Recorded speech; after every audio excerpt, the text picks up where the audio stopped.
Guido, hi. Yeah, I've interviewed many people, Quartararo, Marquez, everywhere. But there's just two people that give me the feeling like, oh wow, it's really him, and that's Valentino Rossi and you. So I just have to get that out of the way first. I mean, you always talk about your heroes very fondly and very, in a nice way. So is that important for you to keep remembering those guys and where you came from? Yeah, absolutely. I think it is. Yeah, I mean, they were gods to me. You know, they were heroes. They were gladiators. They raced at TT, raced all over the place. And I mean, Joey Dunlop was my ultimate hero, and he was 5 times World Formula One champion. So he raced and beat Kevin Schwantz, Fred Merkel, all the top, just before Superbike, before World Superbike, that sort of series. And he won 26 TTs. You know, I won 23, but can't believe I'm only 3 away from my all-time hero. So, but it's important to keep them names up there, and I have great memories of racing with them people. You know, I've raced with three generations really. You know, you talk there Valentino Rossi. I was in Valentino Rossi's first ever 500cc win at Donington Park. I was a wild card.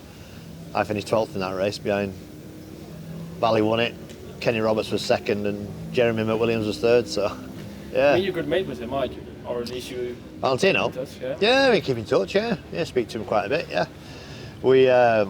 He's old school, he just loves bikes and a bit of motocross, a bit of speedway, a bit of flat track, as you know, he's just an enthusiast, isn't he, who can ride a bike fast. But yeah, we're in touch. You know, it's nice to have his personal number and to have a chat. And it's weird. There's a lot of them top flight guys I do speak to. You know, some of the F1 drivers, and Mark Webber's a good friend of mine, and they're all interested in it. They're just, you know, they're not quite I know a few of them have been to the Isle of Man and they're absolutely blown away by it. They love it, you know. But like I say, Valentino's been, Lorenzo's been, Nicky Hayden's been. Yeah, so. I mean, Valentino's career last year when it ended, it reminded me a lot of yours in a good way, because you know, he was COVID negative a bit, and he was just finding the right time to call it a day. And for you as well, 3 years without TT effectively. So I see what you're getting at. I mean, Valentino, he might have finished 10th in the race, but he was really fast. You know, he was still fast, and to hold your own in that company with all the youngsters, and you know, you got to commend him for that. And I think everybody wanted him to win, but it sort of wasn't possible, you know. But it looked to me like he was sort of enjoying his racing, and he loves the paddock life, doesn't he? And I do as well. I love the paddock. I love the people. I love the atmosphere. I love everything about it. And I wish I could carry on racing forever, but at some point I have to stop. And like I say, it's not far away. You know, I can't race forever, but I don't want to stop. I don't want to say I'm going to stop as well, because that's the one that will always, you know, that's the one that'll probably catch you out. We'll do this TT. We'll make sure with myself and the team and everybody else, we're all just on the same page, do the event, and then we'll have a sit down and make a plan for the future. I mean, the package looks really good. I heard the story that I think it was last year somewhere, where you were riding around Cadwell Park with many different bikes, and then you picked the Honda as your favorite. Is that correct, the story? To be honest, I never ever wanted to be away from Honda. I had a little bump in the road a few years ago, and now we're back together, and it, you know, it's funny. I need a bit of love in me when I go racing, and I like to feel like we're all part of a team. It's not a job for me, so it's you know, you spend a lot of time together, you do a lot of travelling together, and you know, you've got to be happy in your environment. And you know, it felt right to come back. You know, it felt like I put my old slippers back on. So, but yeah, I had a couple of other options, but the Honda was the best option for me, and it's a better option for the future, because you know, hopefully I can do some ambassador things as well. You know, when I stop racing, they can send me off to MotoGPs, and I can talk to people and tell everybody how good I used to be. And just this week, we've been going on steady away, 129 lap. Just so far, what's I'm happy. I'm really happy. You know, my team's happy. it's gonna be hard. You know, it's gonna be hard to run right at the front. You know, but it's a tough race. It's a 6-lap race as well, so it's gonna be hard on the bikes. It's gonna be hard on the riders. It's gonna be two pit stops to do. You know, so all I'm doing is my best. You know, in 2010, 11, 9, 7, whatever, 6, 5, I was hell bent to win. I just wanted to win. That was it. And any other result, I would be unhappy. But now, I think we've all been away for 3 years. It's a new generation Honda, new generation BMW. Everybody wants just a one in the bag, if that makes sense. Everybody just wants a good, safe TT in the bag, and then, you know, get the ball rolling again for the future. But yeah, there's no pressure from anybody, no pressure from the team. So what I've seen so far is your son, Ewan, he's mechanicking for you. Usually when they talk about dad and lad racing, it's the other way around. Is it? How's that for you, is it? I know it's weird watching my 21-year-old spanning my 600 at the time. It's really strange, Ewan. I mean, Ewan was born in the paddock basically, and I was doing World Supersport, and we lived in a camper for 2 years and travelled everywhere, so he's been in the paddocks all his life, and he wasn't really that keen. He wasn't that keen on bikes. He was a pirate. He always wanted to be a pirate.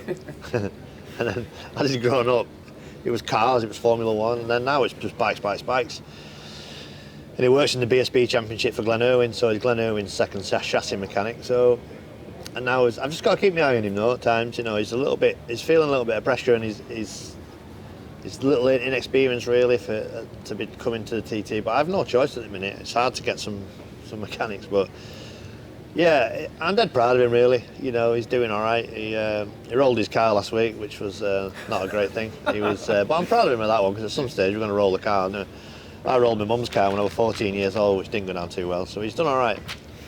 But yeah. Are you happy he's not racing? Yeah. Yeah. I can't imagine what it must be like as a parent to see the boys go around this place. You know, when I decided to go road racing, I always wanted to go road racing. My dad's fault anyway. He took me racing. And when I told him I was going to go and do some road racing, he went mad at me. He wasn't very happy at all. And he went over time, you know, just get used to it and just cross your fingers, know what's going to happen. But I think I'd be quite nervous to watch him ride around here, but thankfully he's not. He's on the spanners, which is safer bet. Just talking about heroes as we were, newcomers, do they come to you? Your teammate is a newcomer, obviously. What are the first things you say to them, and what are the general advices you can give to a newcomer? You've just got to do your homework, small steps, watch the videos, watch the YouTube videos, listen to the riders. Make sure you want to do it for the right reasons, you know. It's all a bit Hollywood here, and you know, you end up being a big fish in a small pond, and everybody wants a piece of you. When you go home, it's yesterday's news, you know. So, you know, try not to get too sucked into the hype of it all. At the end of the day, all the obstacles out on the track are, you're not going to move any of them. So, but I respect Glenn a lot, and I was a little bit worried for him before when he was going to first do it, but I think COVID's helped him out a bit. It's calmed him down a little bit. He's grown up a little bit more experience, and some BSB, and he rides the Honda week in, week out. But must be difficult, high profile. When I came here, there was no social media. I just came here, did a lap in the bus with I think with Ian Duffus or Philip McCallan or somebody, and off we went down Braille at 5:15 in the morning on a cold, wet, miserable morning. But, yeah, they do come to me. I don't mind it. I've got to give him some help.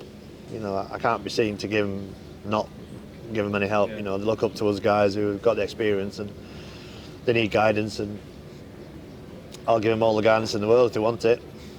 I mean, in general, about the TT, of course, we didn't have it for 2 years, but there's so much they've changed in TV coverage and everything. Do you, now maybe in hindsight, we can say that maybe for the TT, COVID is a good thing that it happened, just 2 years out of it and regroup and just... Yeah, maybe for the wider audience. You know, you tell me, I'm not really technophobic or rubbish at all this, but you know, this £14 prescription to see everything live, it's £1 a day. It's ridiculous. It's so cheap, and the content that's on it now is is unbelievable. You know, everywhere you go, there's some. It's difficult for the riders at times. Get dragged around a little bit. Added a bit more stress to it, but.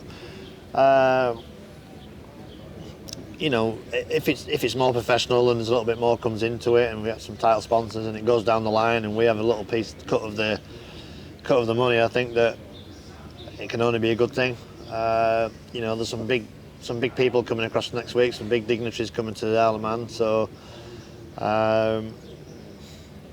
they're hearing about it.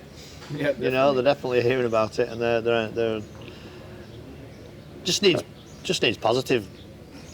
All got to be positive. I know, like last night we lost Mark, and it's unfortunately it's a piece of the jigsaw we don't want to talk about, but it happens. But you know, we're all, you know, you watch tonight. You know, the flag will drop, away we go, it'll be full bore again, 130 mile an hour laps being pinged out left, right, and centre, and it'll all be full steam ahead. So, but yeah, no, I mean that bit's still the same. When I put my helmet on, it's no safer.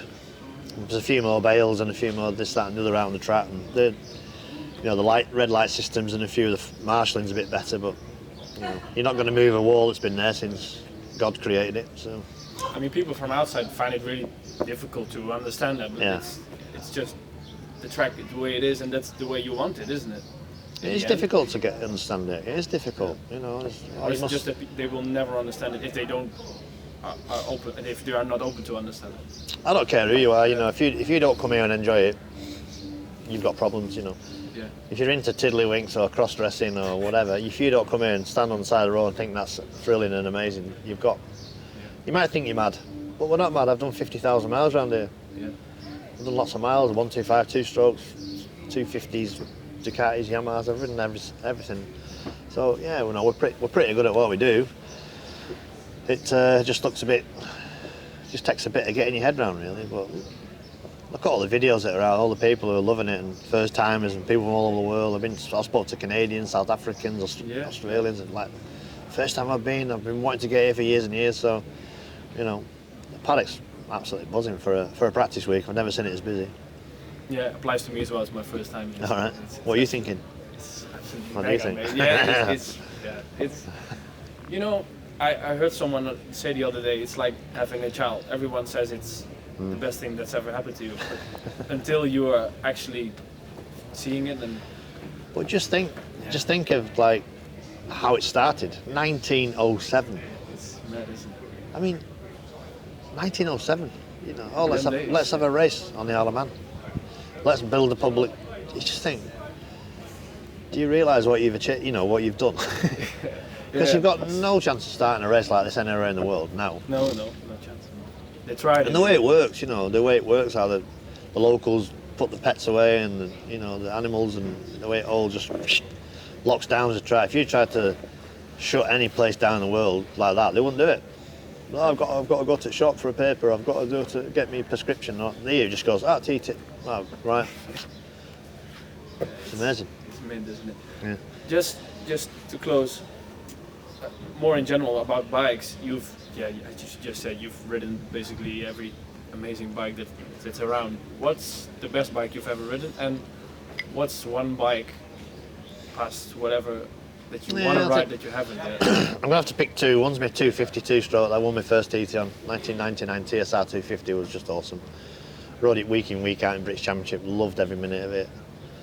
Then my 2007 bike was epic. My 6 and 7 was the same bike basically. That bike was fantastic. I did the double in 6, double in 7, and never missed a beat. And I still have them 2 bikes in my bike collection. So I've got about 75 bikes in my bike collection. So them 2 actually live in the house. So that's all. They're not in the garage. Peggy's alright with it? Yeah, she's fine. Yeah, she's fine with them 2. But I tried to put another one. I tried to put my electric bike in from 2014, and she was like, "No, that one's got to go." But yeah, them 2 are sort of my favourite bikes. But. It's just one bike you can. Whatever bike. Do you know what? I wouldn't change much. I'd love to go on a MotoGP bike, just to experience the 300 plus horsepower and just to see what one of those bikes are actually like. You know, I mean, I've ridden the Honda 6, I've ridden Mike Hailwood's Ducati, I've ridden, Hailwood's 504. I rode the Britain, you know, the V twin Britain. I've ridden all sorts, so yeah, I suppose the only one that eludes me is I've ridden a 2-stroke 500, not a 4-stroke. But that's Honda politely. They might give me a little retirement gig and let me Marcus is know. out, so. Yeah, no. Just final, it's a question that comes up in our interviews every time, and you were talking about your son flipping the car over. What's your best rental car story? You've been around the world, everywhere. Give us your best rental car story. It's probably a rental van in Daytona. We was doing some rolling burnouts up and down Main Street, and the gearbox blew up basically, so we didn't have any gears apart from reverse. So we had to reverse it all the way from Main Street Daytona back to Daytona itself. It was about a 5-mile reverse down the highway, so yeah, that was quite interesting. How we never went to jail, I don't know. And when we got there in reverse, yeah, you can imagine the Americans got a bit emotional, and there was all rubber up the side of it, as you do, but I don't know. Yeah, that Daytona. John, it's been a pleasure. Thank you so much for taking your time, and wish you the best the next 10 days. Pleasure. Cheers. All right. Ta.